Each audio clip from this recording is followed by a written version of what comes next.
Hello friends, దీన్ని సరస్వతి ఆకు అంటారండి. తమిళ్లో వచ్చి వల్లారి కీరై అంటారు. ఈ ఆకు కోసం ఎన్నో రోజుల నుంచి ఎన్నో సంవత్సరాల నుంచి ఎదుగుతున్నాను, నాకు దొరకలేదండి. ఇప్పుడు దొరికింది. ఇది జ్ఞాపక శక్తికి చాలా మంచిదంట.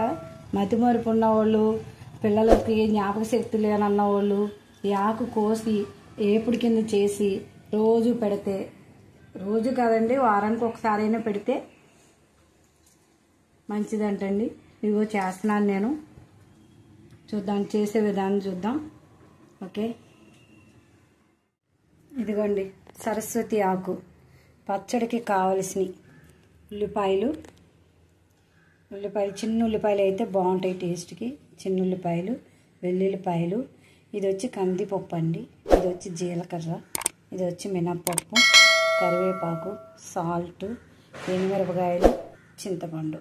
ఇవి తాలింపులకు కావాల్సినవి. ఇది వచ్చి పచ్చడి వేగించేసి ఎలా చేయాలని చెప్తాను మీకు.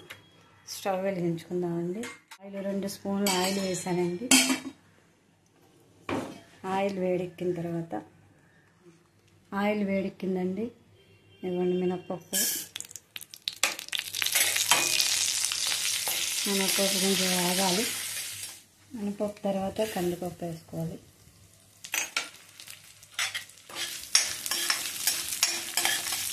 అందరూ పచ్చిశనగపప్పు వేస్తారు, పచ్చిశనగపప్పు వేయకూడదండి. ఈ సరస్వతి ఆకు పచ్చడికి కందిపప్పు వేసుకుంటే టేస్ట్గా ఉంటుంది అన్నమాట. మినపప్పు 1 కప్పు వేసాను, అంటే 2 స్పూన్లు వస్తుంది అన్నమాట ఈ కప్పుతో వేసుకుంటే.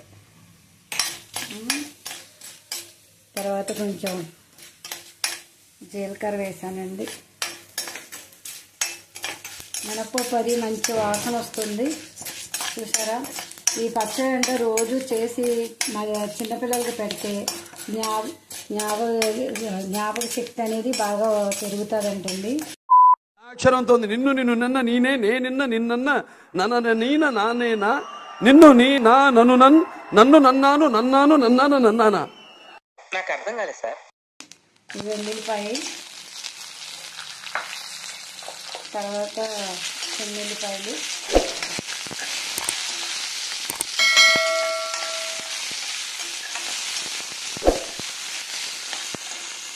కరివేపాకు,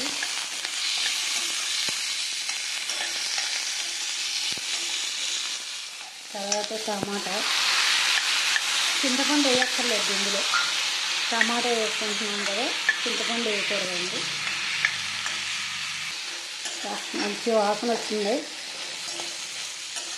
తగినంత ఉప్పు వేసుకోండి. నేను కొద్దిగా వేస్తున్నాను, మీరు సరిపడినంత వేస్తాను తర్వాత చూసి.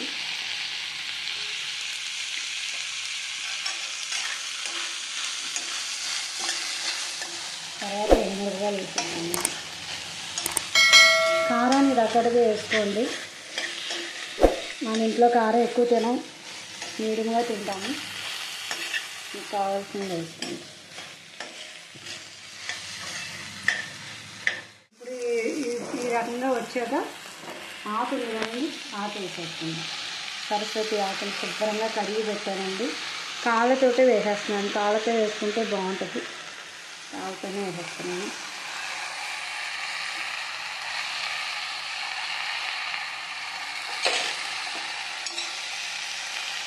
బాగా ఉడికిపోవాలి. మగ్గిపోతున్నమాట కొద్దిగా మగ్గిపోయి. ఇవ్వండి, ఇలా వేసాం కదా, దీని మీద మూత పెట్టేసుకుందాం. మూత పెట్టేసుకొని ఒక 10 నిమిషాలు దగ్గర పడిన తర్వాత దాన్ని పచ్చడి ఒక మిక్సీ జార్లో వేసుకొని పచ్చడి రుబ్బేసుకొని తర్వాత తాలింపు వేసేసుకుందాం అండి. Okay. A few moments later. చూసారు కదా, సరస్వతి ఆకు వేసాను, చక్కగా మెత్తగా ఉడికిపోయింది. ఇప్పుడు దీన్ని తీసి మనం మిక్సీలో వేసి రుబ్బేసుకుందాం. చూసారు కదండి, ఇదిగో ఇలా మెత్తగా వచ్చేసింది. ఇలా రుబ్బేసుకోవాలి. ఇప్పుడు దాన్ని తాలింపు వేసుకుందాం. నూనె అయిపోయింది.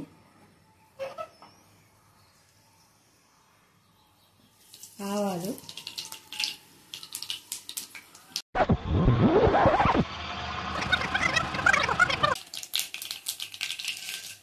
మినప్పప్పు, మినపప్పు,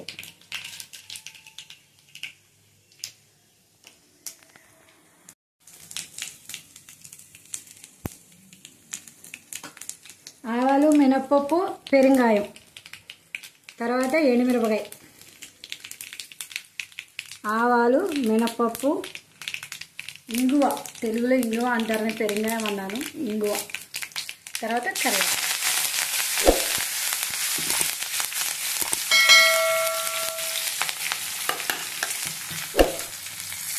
ఇప్పుడు